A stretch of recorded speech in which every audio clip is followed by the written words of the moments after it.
Hello everyone, welcome to my channel. So guys, आज हम MSc first sem का spectroscopic का टॉपिक लेंगे। Spectra of transition metal complex most time topic है, हमेशा एग्जाम में आते रहते हैं। और ये जो टॉपिक्स होते हैं गाइस, जो मैं कहती हूँ कि मोस्ट टाइम टॉपिक है, तो ये सिर्फ आप मन ये समझिएगा कि सिर्फ एमएससी फर्स्ट सेम में है तो इसी के लिए ज़रूरी है। ये ना आपको और सेमेस्टर में, और अगर आप नेट वगैरह की एग्जाम तैयारी करते हैं उसमें भी आपको ये चीज़ें काफ़ी ज़्यादा हेल्पफुल रहती है। ठीक है, तो इसको आपको अच्छे से कंप्लीट करना है।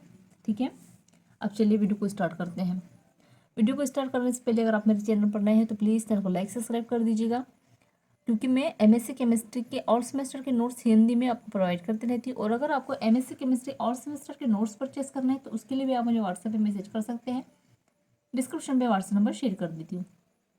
तो आगे देखिए, अब क्या कह रहे हैं कि असंकुल यौगिकों के जनरली ट्रांजिशन मेथड में होने वाले, ठीक है, जो संकुल यानी कॉम्प्लेक्स यौगिकों कॉम्प्लेक्स कंपाउंड में जनरली ट्रांजिशन मेथड में यानी कि ट्रांजिशन मेथड में होने वाले डीडी ट्रांजिशन के कारण दृश्य क्षेत्र में प्राप्त होते हैं।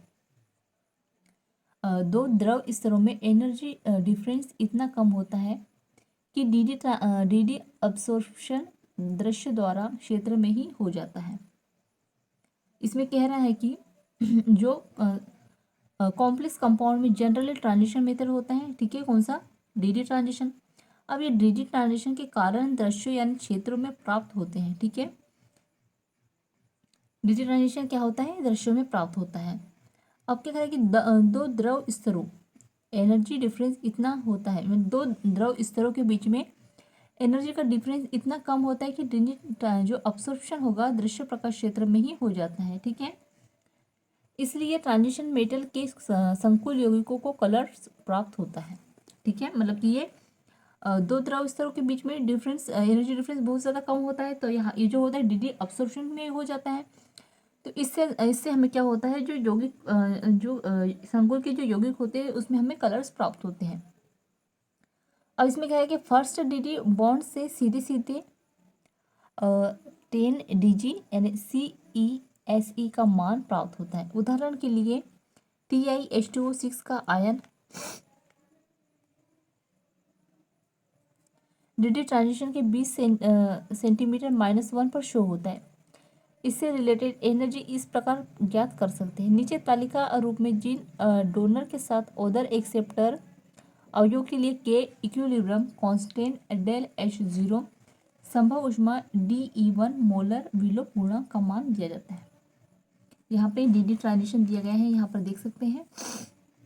तो ये क्या है, डोनर, ये डोनर और एक्सेप्टर, यहाँ पे संकुल एनर्जी स्टेट दिया गया है। ठीक है, दाता ग्राही संकुल। ठीक है, ये डोनर, ये क्या है, कॉम्प्लेक्स है। अब आगे देखेंगे,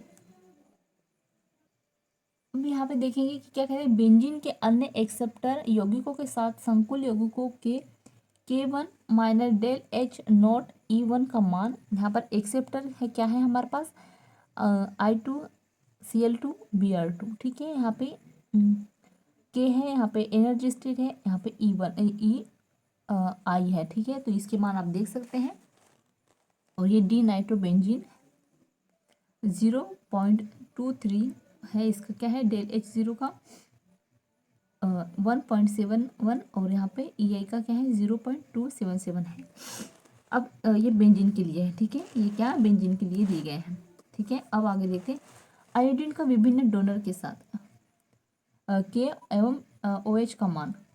तो डोनर आयोडीन के लिए यहाँ पर देखिएगा, ये डोनर है, ये विलायक है, मतलब आयोडीन के साथ जो विलायक जुड़े होंगे, और ये के है, और यहाँ पर एनर्जी स्टेट दिया गया है। तो बेंजीन का CCl4 है, इसका के क्या है, 0.15, इसकी जो एनर्जी होगी 1.30 होगी। ठीक है, अब डाई एथिल इथेन जो होगा उसमें CCl4 0.87 होगा, और 4.20 होगा। अब पिरिडिन का होगा, इसमें पिरिडिन डोनर के रूप में है, एक विलायक क्या है, हेप्टेन है, और इसमें के क्या होगा, 2.90 होगा। इसमें डेल H0 क्या होगा, 3.00 होगा। इसमें ट्राई एथिल एमिन जो होगा वो डोनर के रूप में होगा, यहाँ पर विलायक क्या होगा, हेप्टेन होगा, और के क्या होगा, 6000 होगा, और डेल H0 क्या होगा, 1220 होगा। और डाईमेथिल सल्फाइड जो है वो हेप्टेन के रूप में विलायक जो होगा हेप्टेन के रूप में होगा। ये यहाँ पे 200 है और डेल एच एनर्जी क्या है हमारे पास 890 होगा। अब आगे देखते हैं। अब यहाँ पे दिया गया है विलायक का आवेश ट्रांसफर बॉन्ड पर इफेक्ट पड़ता है। पीडीडी I2 निकाय के लिए निम्न तरीका से स्पष्ट है। विलायक के लिए क्या है CHCl3 1669 405। अब CCl4 होगा 1389 419। साइक्लोहेक्सेन होगा 1383 425।